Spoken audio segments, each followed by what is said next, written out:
इश्क के रंग में रंग जाओ मेरे यार,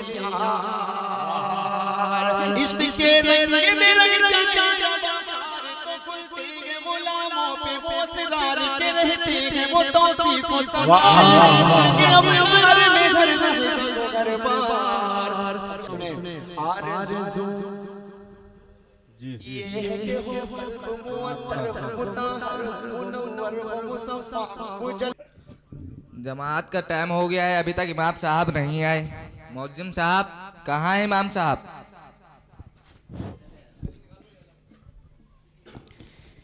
जी हाजी जी, मुझे मालूम नहीं। हाँ, ज़ुहर की नमाज के बाद कुछ परेशान नजर आ रहे थे।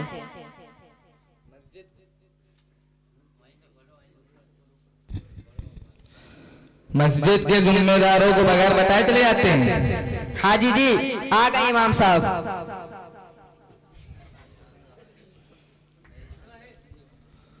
रुकिए इमाम साहब, आपको जमात का टाइम मालूम नहीं क्या? जी मालूम है, जी मालूम है। 2 मिनट तो लेट हुआ। 2 मिनट क्यों लेट हुए?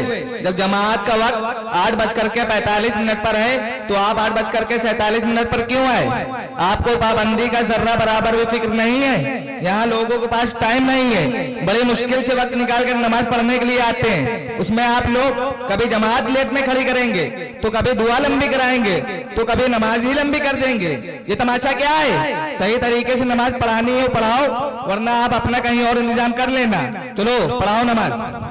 अरे इमाम साहब रुकिए। अरे हाजी जी, आपने तो एक भी मर्तबा ये नहीं पूछा कि आप लेट क्यों हुए और इसकी क्या वजह है। बस आप इमाम साहब पर बरसने लगे। यह मालूम होता है कि आपने इमाम नहीं मजदूर रखा है। बताइए इमाम साहब, आप इतना लेट क्यों हुए? जी मेरी वालिदा की तबीयत खराब हो गई थी, उनको हॉस्पिटल में एडमिट करने में देर हो गई। अस्तगफुरुल्लाह, सुन लिया हाजी जी आपने किस वजह से देर हुआ इमाम साहब, और लेट हुए वो भी सिर्फ 2 मिनट।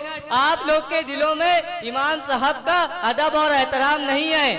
आप लोग इमाम को इमाम समझकर नहीं रखते, नौकर समझकर रखते हैं। 3000 रुपए तनख्वाह देकर इमाम को समझते हैं कि आपने खरीद लिया। जितनी तनख्वाह इमाम की होती है उतना तो महीने के यहाँ का दूध, उतना तो खर्च महीने के यहाँ मुतवल्ली के यहाँ महीने का दूध का आता है। हाजी जी, शायद आपको पता नहीं है कि एक मस्जिद से अफजल इमाम और मुअज्जिन होता है। आप सल्लल्लाहु अलैहि वसल्लम ने काबा से मुखातिब होकर फरमाया कि तेरी अजमत और हुर्मत अपनी जगह, लेकिन इससे कई गुना ज्यादा बढ़कर एक मुसलमान की जान माल और इज्जत व आबरू है।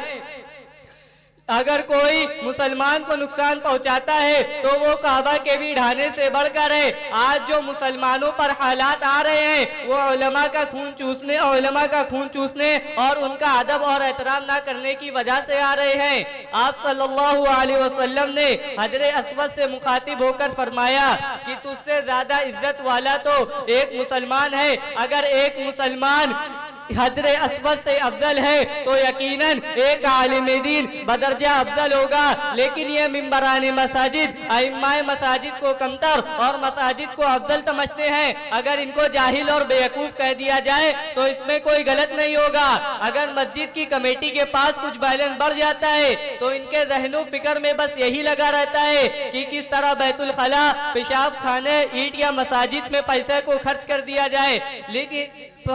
दिया जाए, चाहे इनको बनी बनाई चीज क्यों ना तोड़नी पड़ जाए। लेकिन इनके जहनों में ये नहीं आता कि किस तरह इमाम, मुअज्जिन और मदारिस की तनख्वाह में इजाफा कर दिया जाए। और आज मसाजिद के हजारों इमाम किराए के मकान में रहकर या मसाजिद के हुजरों में रहकर अपनी जिंदगी गुजार कर इस दुनिया से रुखसत हो गए। लेकिन इन फिरौने सिफत मिंबराने मसाजिद को जरा भी इन पर तरस नहीं आता। हाँ, ये 2 मिनट लेट हो जाए तो इनका खून चूसने के लिए तैयार रहते हैं, मौका ढूंढते रहते हैं कि इमाम पर अपनी हुकूमत किस तरह चलाई जाए। लेकिन इन मिंबराने मसाजिद को ध्यान रखना चाहिए कि हिसाब किताब का दिन और अमाल तौलने वाला तराजू इनके लिए भी है। अल्लाह ताला हम सबको अपने उलमा की कदर करने की तौफीक अता फरमाए। डॉक्टर साहब, मैं अपनी हरकतों से शर्मिंदा हूँ, मैं माफ़ी चाहता हूँ। इंशाअल्लाह अपने इमाम और उलमा की कदर करूँगा। आप मेरे लिए दुआ करना। इंशाअल्लाह। अस्सलामु अलैकुम। वालेकुम अस्सलाम।